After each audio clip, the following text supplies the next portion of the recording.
वक्त आएगा कि जैसे पाकिस्तान इस वक्त माशी बदहाली का शिकार है। मेरा यकीन है कि इंडिया में भूख अफलास से लोग अब भी तड़प रहे हैं, मर रहे हैं, लेकिन एक वक्त आएगा कि शहरों में भी यही आलम होगा। न्यूज में यही कहा जाता है कि जी इंडिया इन्वॉल्व है, इंडिया दहशतगर्दी में इन्वॉल्व है। सजी दिखा के खभी मारना, ये भी इंडियन आर्मी और उसकी स्टेब्लिशमेंट का एक फन है, रॉ का काम है। इसके पीछे तमाम तर शवाहद रॉ के नजर आ रहे हैं। देखिए ऑब्वियस सी बात है, उनके गढ़ हैं वहाँ पे, और ऑब्वियस सी बात है वो वहाँ से कर रहे हैं। उनको मेन सपोर्ट कौन कर रहा है? वो आपको इंडिया कर रहा है, ये भी हम सबको पता है। और इंडिया ही चाहता है कि हम लोग अदम इस्तेकाम की तरफ जाएं और हमारा मुल्क एक खुशहाली की तरफ ना बढ़ सके। पाकिस्तान में जितने दहशतगर्दी के वाक़यात हुए हैं, जितनी दहशतगर्द तंजीमें हैं, उनका फाइनेंस, उनकी ट्रेनिंग, उनके टारगेट्स सारे के सारे unfortunately Indian secret agency raw करती है। जब एक प्रेसिडेंट ने किसी मुल्क के एक खास मकसद के लिए पाकिस्तान में आना हो और उस जगह के ऊपर दहशतगर्दी हो जहां पर सीटीडी, तमाम इंटेलिजेंस इदारे, police training centres, elite force का वहां पे हेडक्वार्टर, तो ये सारे शाखसाने अगर मिलते हैं तो जाहिर है एक दुश्मन मुल्क के साथ मिलते हैं। बैरूनी ताकत इसमें हमें मकामल तौर के ऊपर इन्वॉल्व नजर आती है, लेकिन इसके पस मंजर में अगर हम जाएं तो देखना यह होता है कि हुकूमत किसकी है और हुकूमत का जो मेन स्टेक होल्डर है वो कौन है। वो है वजीर आजम पाकिस्तान, उनका नाम मियां मोहम्मद शहबाज शरीफ है।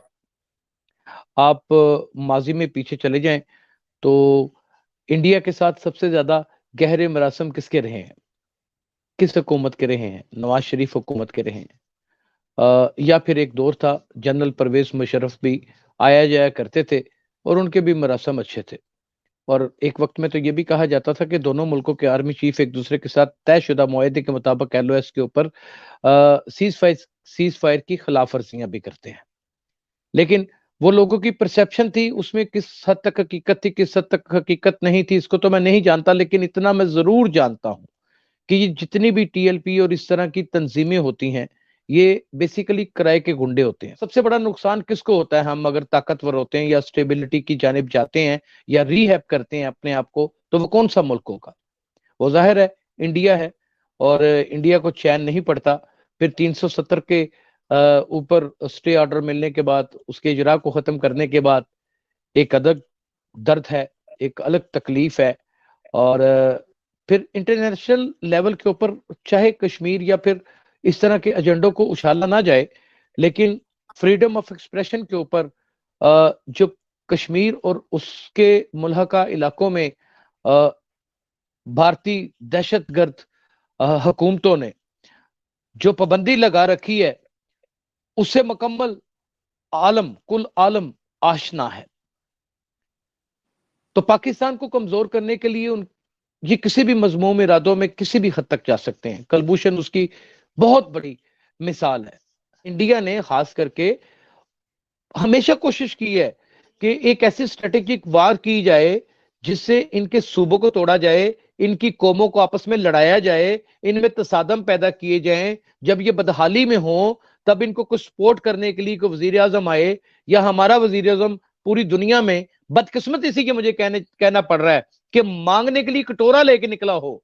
ये हमारा ठट्टा भी लगाएं, मजाक भी उड़ाएं और हम पर बाकायदा दहशतगर्द हमले भी करवाएं। आपने ये बोला कि इंडिया के साथ रूट्स उनकी अटैच हो सकती हैं, मतलब आपने एक देखिए हम तो सारी जो भी बात है, मेरे पास जो नॉलेज है, मैं कोई फॉरेन अफेयर्स का बंदा तो नहीं हूँ ना। मैं तो जो भी सुनता हूँ न्यूज से ही सुनता हूँ। न्यूज में यही कहा जाता है कि जी इंडिया इन्वॉल्व है, इंडिया दहशतगर्दी में इन्वॉल्व है। ठीक है, तो ये तो उनके इंडिया वाले कहते हैं पाकिस्तान इन्वॉल्व है। अगर बात की जाए बम्बे अटैक्स की, खानकोट की, वहाँ पठानकोट की, तो वहाँ पे अटैक होते थे, लेकिन जैसे ही उन्होंने ट्रेड वगैरह खत्म हुई है, पाकिस्तान के साथ रिलेशन बंद हुए हैं, उनका ये कहना है कि जब से हमने खत्म किए हैं पाकिस्तान के साथ, हमारे यहाँ पे कोई अटैक नहीं होता। जी, वो तो ये आप ठीक कह रहे हैं। देखें जब मोहल्ले में लड़ाई होती है तो हम अपने घर वाले बच्चे की बात मानते हैं कि ये क्या कहता है, तो इंडिया क्या कहता है। अगर हमने उसके ही जो मंशूर है और उसकी जो पॉलिसी है उसको हमने कहना है कि इंडिया ये कह रहा है, हम तो ये समझते हैं कि इंडिया गलत कह रहा है। जो पाकिस्तान कह रहा है, पाकिस्तान के अथॉरिटीज अपने घर के बच्चे की बात माननी है। अगर बच्चा गलत होगा तो फिर भी हम उसी की मानेंगे। देखें बच्चा गलत बेहतरी की तरफ नहीं लेके जाएंगे। ऐसे तो फिर घर का माहौल बेहतरी की खराब बात नहीं, समझाएंगे बेहतरी की बात नहीं। आप कहते हैं बच्चे उसकी बात मानते हैं जो लॉजिकल बात, अगर दूसरे का बच्चा भी लॉजिकल कर रहा है। लॉजिकल अब इंडिया का जो बच्चा है वो मतलब है हमारे यहाँ अभिनंदन को भी भेजे तो हम समझें कि वो जस्टिफाई कर रहा होगा। वो उसने डे 1 से कश्मीर से लेके बांग्लादेश जो बना, पाकिस्तान बना, उसने हमारे साथ हरामजादियाँ की हैं। आज के टाइम पे जब दुनिया देख रही है कि यार ये पाकिस्तान में तो फूड नहीं पूरा अपना, अगर आटे की बात करें क्राइसिस चल रहा है, फ्यूल को क्राइसिस चल रहा है, ओवरऑल क्राइसिस चल रहे हैं, तो कौन बेवकूफ़ होगा जो अपने पैसे लगाएगा और हमें डिस्टेबलाइज करेगा, जो कि हम ऑलरेडी, ये मेरा पॉइंट है। तो हमेशा से पूरी दुनिया की ताकतें आपके पीछे पड़ी रही हैं कि आपको डिस्टेबलाइज करती रहे। सर यही क्या वजह क्या है पाकिस्तान के अंदर? मतलब न्यूक्लियर पावर देखें, अगर आप देखें अमेरिका भी हमारे पीछे है, देखें इसराइल भी हमारे पीछे है। Main is Israel.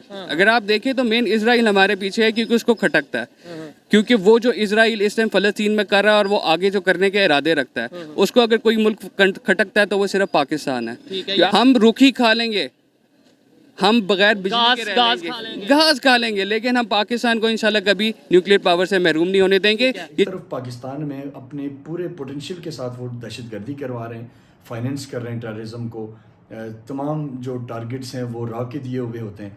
और साथ ही साथ अब उन्होंने ये किया कि अपनी फिल्म इंडस्ट्री के ज़रिए पूरी दुनिया में अपने लिए सॉफ्ट कॉर्नर बनाने की कोशिश कर रहे हैं और पाकिस्तान को दहशतगर्द मुल्क करार देने की कोशिश कर रहे हैं। रिसेंटली आप उनकी एक फिल्म देखें मिशन मजनू, उसमें वो पाकिस्तान के न्यूक्लियर प्रोग्राम के ऊपर टारगेट कर रहे हैं। दुनिया को भारत का असल चेहरा दिखाना होगा और दुनिया के सामने भारत को एक हमने मुतासरा मुल्क नहीं दिखाना, बल्कि दुनिया के सामने हमने दिखाना है कि भारत दरअसल दहशतगर्दी को फाइनेंस और स्पॉन्सर कर रहा है।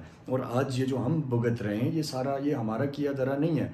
लोग ब्लेम करते हैं बाज़-औक़ात पाकिस्तान को, पाकिस्तान के इदारों को कि एक वक्त था कि आपने ये काम किए थे तो अब उसकी आप सज़ा भुगत रहे हैं। ऐसा नहीं है, ये काम किया भी भारत ने है, प्री प्लान किया है, एक स्पेसिफिक ग्रोह को तैयार किया है, उसको फाइनेंस किया है, उसको टारगेट दिया है। और टारगेट यही है कि पाकिस्तान के मसाइल, पाकिस्तान में दहशतगर्दी को प्रमोट करना, दहशतगर्दी को ज़्यादा से ज़्यादा इवेंट्स करवाना जिससे दुनिया का पाकिस्तान का बिज़नेस मुतासर हो, दुनिया की पाकिस्तान में इन्वेस्टमेंट के ऊपर सवालात उठें। ये उनका एक ड्रीम है जिसको वो लेके वो कर रहे हैं और उसको